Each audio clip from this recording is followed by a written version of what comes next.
Hello students, आज हम बात करेंगे टेम्परेचर के बारे में। Basically in this session we will discuss definition of temperature, units and in last relation between Kelvin, Fahrenheit and degree Celsius. इसका मतलब यह है कि इस रिलेशन का यूज करके हम एक न्यूमेरिकल में 25 डिग्री सेल्सियस को हम फ़ारेनहाइट में फिर केल्विन में कन्वर्ट करेंगे। Okay, now starting from definition, the temperature of a body is its degree of hotness or coldness। मतलब कोई भी बॉडी कितना ठंडा है या कितना गर्म है ये बताता है टेम्परेचर। ओके, मतलब बॉडी कितना ठंडा है या फिर गर्म है। When two bodies at different temperatures are kept in contact with each other, the heat flows from a body at higher temperature to a body at lower temperature till their temperature becomes equal। अगर दो अलग अलग temperature वाले body को एक दूसरे के contact में लाते हैं तो हीट जो होगा वो higher temperature to lower temperature transfer होता है, और ये हीट तब तक ट्रांसफर होता है जब तक कि दोनों का टेम्परेचर सेम ना हो जाए। ओके, अब बात आती है कि अगर दोनों का टेम्परेचर सेम रहता है तो तब क्या होगा। If two objects are at same temperature, no net heat is exchanged between them when they are brought in contact and this condition is called thermal equilibrium। मतलब अगर दोनों बॉडी का टेम्परेचर सेम है तो इसका मतलब ये होगा कि वहाँ पे कोई भी हीट एक्सचेंज नहीं होगा, तो इस कंडीशन को हम बोलेंगे थर्मल इक्विलिब्रियम, मतलब जहाँ पे कोई भी हीट एक्सचेंज नहीं होगा। ठीक है, क्योंकि वहाँ का टेम्परेचर दोनों का बॉडी का टेम्परेचर सेम है। Now units of temperature, SI unit of temperature is kelvin, CGS unit degree Celsius. इसके अलावा हम फ़ारेनहाइट में भी टेम्परेचर को मेजर कर सकते हैं। ठीक है, तो हमारे पास 3 यूनिट्स हैं, first kelvin, degree Celsius and last degree Fahrenheit. अब बात आती है कि इन सब का आपस में रिलेशन क्या है। ओके, एक और चीज, the zero of the kelvin scale is called absolute zero. मतलब जीरो केल्विन की वैल्यू को एब्सोल्यूट जीरो कहते हैं। ठीक है, और ये जीरो केल्विन सेल्सियस में कितना होगा, -273 डिग्री सेल्सियस। मतलब इस टेम्परेचर को हम बोलने वाले हैं एब्सोल्यूट जीरो। ये भी पूछा जा सकता है ना।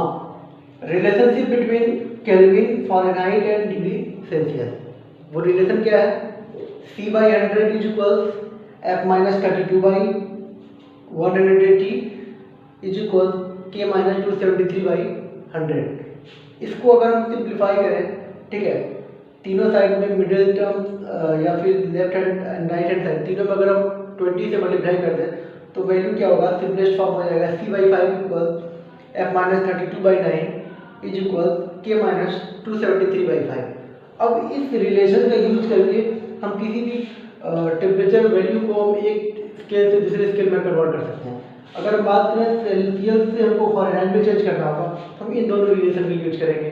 इसी तरीके से अगर फ़ारेनहाइट से केल्विन में चेंज करना होगा तो इस रिलेशन में यूज करेंगे, या फिर अगर सेल्सियस को डायरेक्टली केल्विन में चेंज करना होगा तो फिर इन दोनों का रिलेशन यूज करेंगे। तो इसी बेसिस पे एक न्यूमेरिकल है, convert 25 degree Celsius into degree Fahrenheit and kelvin. हम इसको चेंज करते हैं।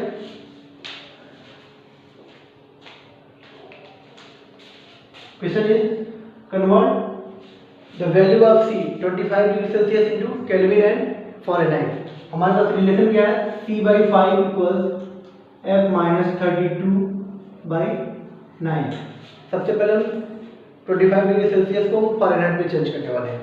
Now put the value of C 25 divided by 5, 25 value put करेंगे, देन वी हैव F-32/9, ये सॉल्व 25/5 5 हो जाएगा। Now we have 5 equals F-32/9 and in last after multiplication we have 5 × 9 equals F-32, ये हो जाएगा 45 F-32। नाउ अब इसको इधर लाएंगे, then we have F equals 45 + 32 is equal 77। तो ये 77 डिग्री फ़ारेनहाइट वैल्यू हो जाएगा 25 डिग्री सेल्सियस का उस फ़ारेनहाइट स्केल में। इसी तरीके से केल्विन में भी चेंज कर सकते हैं।